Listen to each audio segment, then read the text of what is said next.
on vous rétorque aussi, il y a des femmes qui se battent dans certains pays pour enlever le hijab, le voile, et vous défendez celles qui le portent chez nous en France.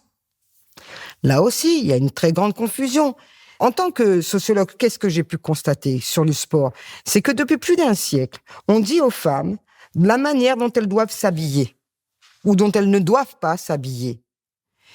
Moi, ce que je souhaite, comme beaucoup de militantes féministes, c'est que on donne la liberté aux femmes de s'habiller comme elles veulent dans n'importe quel pays. Si en Iran, en Afghanistan, elles veulent enlever le voile, qu'on leur donne la liberté d'enlever le voile.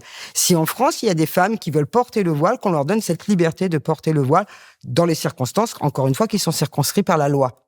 On est bien d'accord. Hein. Et là, c'est le cas. Il n'y a pas besoin d'écrire une autre loi. Les lois qui existent sont très claires. Et donc, je crains aussi que derrière cette loi, il y ait une volonté peut-être de réécrire la loi de 1905, qui n'est plus du tout dans l'esprit de ceux qui l'ont faite. Et donc là, il y a peut-être un virage dangereux à surveiller et à suivre de très près.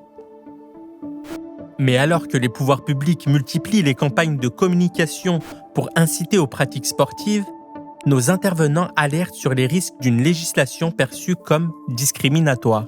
Et puis si la loi est adoptée ensuite par l'Assemblée nationale et qu'elle n'est pas retoquée par le Conseil constitutionnel ou qu'elle n'est pas modifiée, et ben là, je ne sais même pas ce que ça va engendrer, en fait, parce que on est aussi en train de se dire, mais à quoi bon ?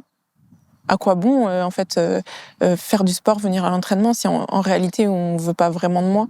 Donc, c'est aussi créer un rejet, un sentiment de rejet au sein d'une partie de la population. Et ça détruit les gens pour toute la vie, surtout quand ça arrive à un très jeune âge. Ça crée des traumatismes. Et c'est pas la France qui va payer les psys à toutes ces jeunes filles. Donc, et je pense qu'il faut entendre ce cri d'alerte qui est réel et qui ne date pas d'hier, et qu'on a ignoré jusque-là.